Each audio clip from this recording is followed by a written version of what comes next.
കണ്ടോ ഈ മുഖം, ഓർമ്മ കാണില്ലെന്ന് എനിക്കറിയാം. സുരേഷ് ഗോപിയുടെ ഈ ഡയലോഗ് നമ്മളും പലപ്പോഴും കേട്ടിട്ടുണ്ടാവും. ചില കല്യാണങ്ങൾക്കോ മറ്റും എന്തെങ്കിലും ചെന്ന് കഴിഞ്ഞാൽ നമ്മളുടെ ചില ബന്ധുക്കൾ നമ്മളോട് വന്ന് ചോദിക്കും, ഓർമ്മയുണ്ടോ? നമ്മളിനി അറിയില്ലെങ്കിലും സാധാരണ നമ്മൾ ഓർമ്മയുണ്ട് എന്ന് പറയും. പറഞ്ഞു കഴിയുമ്പോൾ ചോദിക്കും, എവിടെയാ ഓർമ്മ?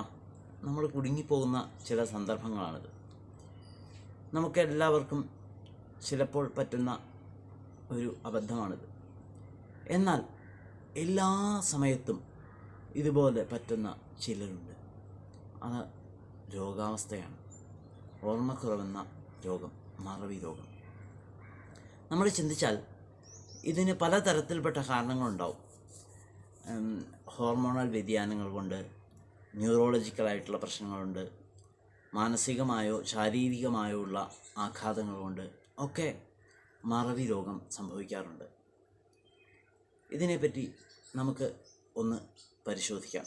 ഞാൻ ഡോക്ടർ അനൂപ് വാര്യർ, ആയുർവേദ മനഃശാസ്ത്രജ്ഞനാണ്. നമ്മുടെ സിനിമ നോക്കിക്കഴിഞ്ഞാൽ തന്മാത്ര എന്ന് പറയുന്ന സിനിമയിൽ മോഹൻലാൽ ഇതുപോലെ മറവിയുള്ള ക്യാരക്ടർ ചെയ്തിട്ടുണ്ട്. ഇന്നലെ എന്ന് പറയുന്ന സിനിമയിൽ ഇതുപോലെ ശോഭന ചെയ്തിട്ടുണ്ട്. അതുപോലെ ഈ അടുത്തിറങ്ങിയ പല സിനിമകളിലും ഇങ്ങനത്തെ പല ക്യാരക്ടേഴ്സിനെ നമുക്ക് കാണാൻ സാധിക്കും. ഇതുപോലെ സ്ഥിരമായി ഓർമ്മക്കുറവുണ്ടാകുന്ന ചില ആളുകളെയാണ് നമുക്ക് നോക്കാൻ പറ്റുന്നത്. അതിൽ അൽഷിമേഴ്സ് ടൈപ്പാണ് 70%. ഇപ്പോഴത്തെ ഏകദേശം കണക്ക് അങ്ങനെയാണ്. മറ്റ് ഡിമെൻഷ്യ ഉണ്ടാകുന്നത് പ്രായം കൂടുമ്പോൾ ഉണ്ടാകുന്നുണ്ട്.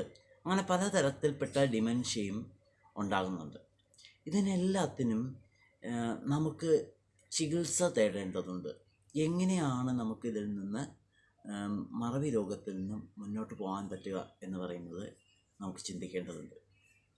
നമ്മൾ ഇതിൽ തന്നെ ചിന്തിച്ചു കഴിഞ്ഞാൽ പല രോഗാവസ്ഥകളിലും നമ്മളുടെ മറവിയുടെ കാരണമായിട്ട് ആയുർവേദത്തിൽ പറയുകയാണെങ്കിൽ സ്മൃതി അഭാവോ ഹി അപസ്മാരം എന്ന് പറയുന്ന രോഗത്തിനെ സംബന്ധിച്ചിടത്തോളം സ്മൃതി ഓർമ്മക്കുറവുണ്ടാകുന്നതായി പറയുന്നു. അതുപോലെ തന്നെ ഉന്മാദം, ഭ്രാന്തിൻ്റെ അവസ്ഥയിൽ ഉണ്ടാകുന്ന അവസ്ഥയുണ്ട്, മറവി ഉണ്ടാകാറുണ്ട്. അതുപോലെ തന്നെ മറ്റൊന്നാണ് നമുക്ക് ചിന്തിച്ചു കഴിഞ്ഞാൽ പലതരത്തിൽപ്പെട്ട ജ്വരങ്ങൾ, പനികളിൽ ഇതുപോലെ ഓർമ്മക്കുറവ് ഉണ്ടാകാറുണ്ട്. അങ്ങനെ പലതരത്തിൽപ്പെട്ട രോഗങ്ങളിൽ നമുക്ക് മറവി ഉണ്ടാകാറുണ്ട്. അതുപോലെ തന്നെ നമ്മൾ ഇപ്പോൾ ഭഗവത്ഗീതയിൽ ഇതിനെപ്പറ്റി ഇതിൻ്റെ വ്യക്തമായ നിദാനങ്ങളും അതിൻ്റെ ഫലവും പറയുന്നു. നമ്മുടെ അറ്റാച്ച്മെൻറ്റ് മൂലം സംഭവിക്കുന്നതാണ് ഇതെന്ന് പറയുന്നത് സൈക്കോളജിക്കലായിട്ടുള്ള കാരണങ്ങൾ. അതിൽ സമോഹാത് സ്മൃതിഭ്രംശാത് ബുദ്ധിനാശാത് പ്രണശ്യതി. സമ്മോഹം, നമ്മളുടെ മനസ്സ് മോഹാവസ്ഥയിലായിരിക്കുമ്പോഴാണ് നമ്മൾക്ക് ഓർമ്മക്കുറവ് ഉണ്ടാകുന്നതെന്ന് പറയുന്നു. അതുപോലെ തന്നെ ഈ ഓർമ്മക്കുറവ് ബുദ്ധിനാശത്തിന് കാരണമാകുന്നു. അതുകൊണ്ട് സർവനാശം, നമ്മളുടെ മൈൻഡിൻ്റെ കപ്പാസിറ്റി ഓർമ്മയിൽ നിന്ന് മാറി സഞ്ചരിക്കുന്നു. മനസ്സിന് മാത്രമാണ് മുന്നോട്ടും പിന്നോട്ടും സഞ്ചരിക്കാൻ പറ്റുന്നത്. കഴിഞ്ഞ കാലത്തേക്കും ഇക്കാലത്തേക്കും ദേശാന്തരങ്ങളിലേക്കും സഞ്ചരിക്കാൻ പറ്റുന്നത്. അതിന് മാറ്റം സംഭവിക്കുന്നു. നമ്മളുടെ ആദ്യമായിട്ട് പലതരത്തിൽപ്പെട്ട ഡിമെൻഷ്യകളുണ്ട്. ചിലത് വിഷാദം മൂലം ഉണ്ടാകുന്നത്. വിഷാദം മൂലം ഉണ്ടാകുമ്പോൾ ഇതിനെ സംബന്ധിച്ച് പറഞ്ഞു കഴിഞ്ഞാൽ സ്യൂഡോ ഡിമെൻഷ്യ ഉണ്ടാകുമ്പോൾ അവർ ശരിക്കുള്ള ഓർമ്മക്കുറവാവില്ല. അവർ ചിലപ്പോൾ ചിലത് മറന്നുപോയി എന്ന് അവർ പറയും. പക്ഷേ അത് ശരിയായ രോഗമാവണമെന്നില്ല. ഡിമെൻഷ്യ എന്ന് പറയുന്ന രോഗം ആവണമെന്നില്ല ഡിപ്രഷൻ മൂലം ഉണ്ടാകുന്നത്. അതുപോലെ തന്നെ നമുക്ക് ചിന്തിച്ചു കഴിഞ്ഞാൽ പലതരത്തിൽപ്പെട്ട രോഗങ്ങൾക്കും കാരണമായിട്ട് ആയുർവേദം പറയുന്നത് ജീവിതശൈലി പ്രശ്നങ്ങളാണ്. ജീവിതശൈലി പ്രശ്നങ്ങൾ എന്ന് പറഞ്ഞു കഴിഞ്ഞാൽ നമ്മളുടെ ശരിയല്ലാത്ത ഭക്ഷണം, വ്യായാമം ഇല്ലായ്മ, അതുപോലെ തന്നെ ഉറക്കമില്ലായ്മ, അതുപോലെ തന്നെ അമിതമായ ഉറക്കം, കൂടുതലായ ഭക്ഷണം കുറവ്, ഇങ്ങനെ എല്ലാ കാരണങ്ങൾ കൊണ്ടും നമുക്ക് ഓർമ്മക്കുറവ് ഉണ്ടാവാറുണ്ട്. ഭഗവത്ഗീതയിൽ പറയുന്നു, യോഗം എന്ന് പറയുന്നത് സംഭവിക്കുന്നത് അതിജാഗ്രതയോ അതിനിദ്രയോ ഉള്ളവർക്ക് ഉണ്ടാവുന്നില്ല എന്ന് പറയുന്നു. അപ്പോൾ നമ്മൾക്ക് ശരിയായ ജീവിത രീതിയും ശരിയായ ഭക്ഷണശൈലിയും കൊണ്ടാണ് നമുക്ക് ഓർമ്മയെ നിലനിർത്താൻ പറ്റുന്നത്. അതുപോലെ തന്നെ നമുക്ക് എങ്ങനെയാണ് ഇതിനെ പരിഹരിക്കാൻ പറ്റുന്നത് എന്ന് പറഞ്ഞ് ചിന്തിച്ചു കഴിഞ്ഞാൽ, അതിൻ്റെ കാരണം എന്തെന്ന് ചിന്തിച്ചു കഴിഞ്ഞാൽ, നമുക്ക് ആദ്യമായി നമ്മളുടെ പ്രാണാദി വായുക്കളെ നിയന്ത്രിക്കുന്നതിലൂടെ ഇത് സാധ്യമാണ്. പ്രാണൻ എന്ന് പറയുന്ന 5 വായുക്കളുണ്ട്. 5 വായുക്കളിൽ പ്രാണവായു, അതുപോലെ തന്നെ ഉദാനവായു, ഇതിന് ഇതിൽ പ്രധാനമായിട്ടും റോളുള്ളത് ഓർമ്മയെ സംബന്ധിച്ചിടത്തോളം. ഉദാനവായു എന്ന് പറയുന്ന ഉരസ്ഥാനത്തിലിരുന്നു കൊണ്ട് ഉരസ്ഥാനമുദാനസ്യ നാസാനാഭികളാംശ്ചരേ വാക് പ്രവൃത്തി പ്രയത്നോർജ ബലവർണ്ണ സ്മൃതിക്രിയ. അപ്പോൾ ഈ ഉദാനവായുവിന് അങ്ങനെ ഒരു റോളുണ്ട്. അതുപോലെ തന്നെ പ്രാണവായുവിനും ബുദ്ധിയെ നിയന്ത്രിക്കുന്ന റോളുണ്ട്. ഇതിൻ്റെയൊക്കെ കാരണമായിട്ട് പറയുന്നത് വയറ്റിൽ നിന്ന് നല്ലോണം പോകാൻ സഹായിക്കുന്ന ബാനുവായുവുമാണ്. അതുപോലെ തന്നെ മറ്റൊന്നാണ് നമ്മുടെ അഗ്നി. ഇപ്പോൾ എൻ്റെ ഗുരുവായിട്ടുള്ള ശർമ്മ സാറ് പറയാറുണ്ട്, എല്ലാത്തിൻ്റെയും കാരണം അഗ്നിയാണ്. ഋഗ്വേദത്തിൽ തന്നെ പറയുന്നത് അഗ്നി മീഢേ പുരോഹിതം എന്നാണ് പറയുന്നത്. അഗ്നിയാണ് നമ്മളെ മുന്നോട്ട് നയിക്കുന്നത്. ഈ അഗ്നിയെ ശരിയാക്കുന്നതിലൂടെ എല്ലാ കാര്യങ്ങളെയും ശരിയാക്കാൻ പറ്റുമെന്നാണ് പറയുന്നത്. നമ്മളുടെ വയറ് ശരിയായ രീതിയിൽ പ്രവർത്തിക്കുകയാണെങ്കിൽ, അല്ലെങ്കിൽ നമ്മുടെ ദഹനം പ്രക്രിയ കൃത്യമായി നടക്കുകയാണെങ്കിൽ ഇതിന് കൃത്യമായിട്ട് മുമ്പോട്ട് പോകാൻ സാധിക്കും. അതുകൊണ്ട് ശരിയായ ഭക്ഷണ രീതി നമ്മൾ ശ്രദ്ധിക്കേണ്ടതുണ്ട്.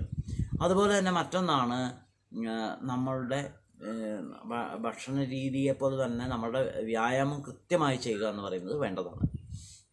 മറ്റൊന്ന്, നമ്മളുടെ കഫസംബന്ധമായ പ്രശ്നങ്ങളുണ്ട് ഇതുണ്ടാവാറുണ്ട്. അത് അഗ്നിയെ സംബന്ധിച്ചിടത്തോളം ആലോചക പിത്തമാണ് ഇതിന് സഹായിക്കേണ്ടത്.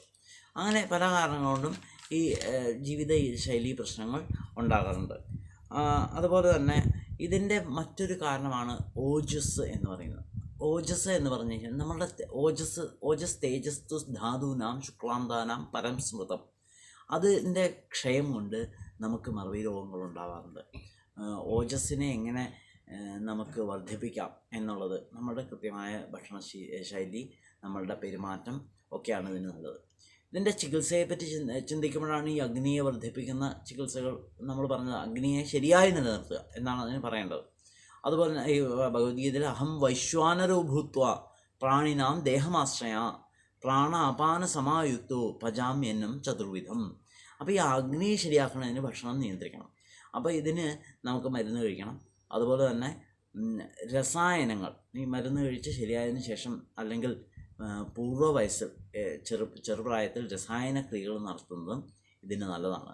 രസായനം എന്ന് പറഞ്ഞു കഴിഞ്ഞാൽ നമുക്ക് ഇപ്പോൾ ഉദാഹരണം, ഇപ്പോൾ ചവനപ്രാശം എന്ന് പറയുന്നതിൽ സ്മൃതി എന്ന് പറയുന്നത് ഓർമ്മയുണ്ടാകൽ അല്ലെങ്കിൽ മേധാശക്തി വർദ്ധിപ്പിക്കൽ പറയുന്നുണ്ട്. അതുപോലെ തന്നെ നമ്മുടെ ബ്രാഹ്മരസായനം, ബ്രഹ്മീകൃതം, അങ്ങനെയുള്ളതിലൊക്കെ നമ്മളെ ഓർമ്മ വർദ്ധിപ്പിക്കാനുള്ള മരുന്നുകൾ ചേർക്കപ്പെട്ടുണ്ടാക്കിയിട്ടുള്ളതാണ്. അത് ഉപയോഗിക്കുമ്പോൾ നമ്മൾ കൃത്യമായ വൈദ്യനിർദ്ദേശം അനുസരിച്ച് ചെയ്യാവുള്ളൂ എന്ന് മാത്രം. അപ്പോൾ ഇപ്രകാരം നമ്മളുടെ ജീവിതശൈലിയിലെ മാറ്റങ്ങൾ കൊണ്ട് തന്നെ എല്ലാ രോഗങ്ങളുടെയുമല്ല, എല്ലാ ഓർമ്മറിവുകളെയുമല്ല, കുറേയൊക്കെ നമുക്ക് പരിഹരിക്കാൻ വേണ്ടി നമുക്ക് ശ്രമിക്കാവുന്നതാണ്. ഇത് ഇപ്പോൾ ഈ ചാനൽ ഇതേവരെ സബ്സ്ക്രൈബ് ചെയ്യാത്തവർ ഇത് സബ്സ്ക്രൈബ് ചെയ്യുക. അതുപോലെ തന്നെ ഇതിൽ വേണ്ട കമൻറ്റുകൾ ചെയ്യുക, ലൈക്ക് ചെയ്യുക, ആളുകൾക്ക് ഈ സന്ദേശം എത്തിക്കാൻ വേണ്ടി അവർക്കൊക്കെ ഷെയർ ചെയ്യുക. ഇതൊക്കെ ചെയ്യണമെന്ന് അഭ്യർത്ഥിക്കുന്നു. എല്ലാവർക്കും നന്ദി, നമസ്കാരം.